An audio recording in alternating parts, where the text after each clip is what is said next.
अस्सलाम वालेकुम दोस्तों, आवां जो पंहिंजो अलीअ सन चढ़ड़ ऐं अवां ॾिसी रहिया आहियो मुंहिंजो यूट्यूब चैनल ऐं फेसबुक पेज अलीअ सन चढ़ड़ फैंस। तो दोस्तों अॼु अव्हांखे ॾींदासीं दौलाब जे बारे में तमामु वॾी ख़ुशख़बरी। सभ खां पहिरियों मुंहिंजे हिन चैनल खे सब्सक्राइब कयो, लाइक कयो, कमेंट कयो ऐं दोस्तनि ताईं शेयर कयो। त दोस्तों अव्हांजे इंतज़ार जूं घड़ियूं ख़तम थी वियूं आहिनि।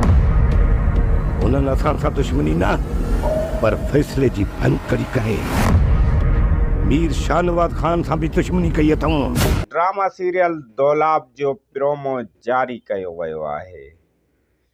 दोस्तनि जूं कॉलूं ऐं मैसेज फ़ोनूं अचनि पियूं त दौलाब जो प्रोमो कॾहिं ईंदो, दौलाब ड्रामो हलंदो कॾहिं। त उन्हनि लाइ ही तमामु वॾी ख़ुशख़बरी आहे त दौलाब जो प्रोमो सिंध टीवी पारां जारी कयो वियो आहे। छा थींदो उन क़ौम जो आख़िर छा थींदो जिते धोखा ऐं दौलाब। तव्हांजे अखियुनि जे आॾो जे मां कंहिं ॿिए जी थी वञा त मूंखे माफ़ करे छॾिजो। दौलाब ड्रामो हिकु तमामु ज़बरदस्त ड्रामो आहे ऐं दौलाब ड्रामो जेको आहे उनजो प्रोमो जारी करे छॾियो आहे चैनल पारां। ऐं हिन ड्रामे जो डायरेक्टर फरज़ंद मलिक खजू ही प्रोमो पंहिंजे ID ते तोड़े ग्रुपनि में शेयर करे छॾियो आहे ऐं ड्रामा सीरियल दौलाब खे कोशिश करे हिन सूमर ते हलायो वेंदो। सूबेदार में एतिरी हिम्मत न आहे जो मुंहिंजे माण्हुनि में हथ विझे। छो त प्रोमो जारी कयो वियो आहे पर प्रोमो में डेट कोन ॾिनी वई, उन जे करे मां अव्हांखे ही ॿुधाईंदो हलां त कोशिश करे हिन ड्रामे खे हिन सूमर ते हलायो वेंदो।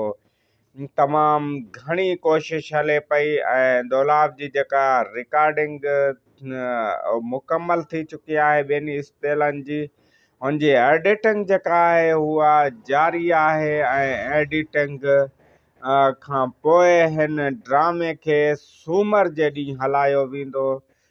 दोस्तो ही ड्रामो जंहिंजो अव्हांखे तमामु घणो इंतज़ारु हुयो, ज़हर ज़िंदगी खां पोइ हिकु ॿियो मेगा सीरियल दौलाब ऐं तमामु ज़बरदस्त ही ड्रामो तमामु जल्द जेको आहे बसि हिकु ॿिनि ॾींहंनि खां पोइ ही ड्रामो हलायो वेंदो।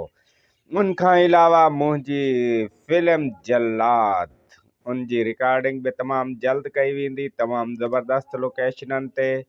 ऐं हिन वीडियो ठाहिण जो मक़सदु सिर्फ़ु इहो हुयो त जेके दोस्त कॉलूं करे फ़ोन ऐं मैसेज व्हाट्सएप ते चैट करे मूंखे मालूम कनि पिया त ड्रामा सीरियल दौलाब जो प्रोमो कॾहिं ईंदो ऐं हू वञी फरज़ंद मलिक खजू या सिंध टीवी जे यूट्यूब चैनल ते हिन प्रोमो खे ॾिसी सघनि था। हिकु तमामु ज़बरदस्त प्रोमो आहे, हिन में तमामु ज़बरदस्त एक्टर कमु कनि पिया ऐं तमामु वॾी महिनत थियल आहे हिन ड्रामे ते। मौत जो वक़्तु मां पाण तय कंदुसि।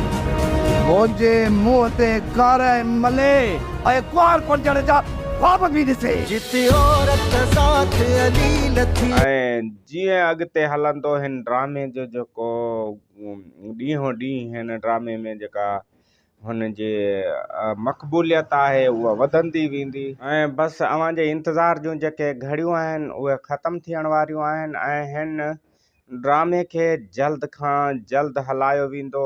प्रोमो शेयर कयो वियो आहे, तमामु ज़बरदस्त प्रोमो आहे, एक्शन सां भरपूर प्रोमो। हिन में तमामु बहितरीनु जेका कहाणी आहे उहा साईं नूर ज़ौर जी आहे। हिन जो डायरेक्टर जेको आहे फरज़ंद मलिक खजू आहे ऐं हिन में सिंध टीवी जा तमामु ज़बरदस्त एक्टर कमु करे रहिया आहिनि।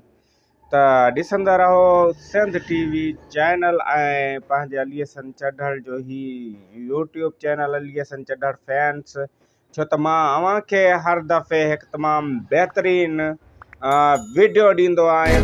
तज़लील थिए जिते न्याउ हुजे नाया उन क़ौम जो आख़िर ऐं मुंहिंजे चैनल खे सब्सक्राइब कयो, लाइक कयो, कमेंट कयो। हिन ते ॾियो इजाज़त। अल्लाह हाफ़िज़।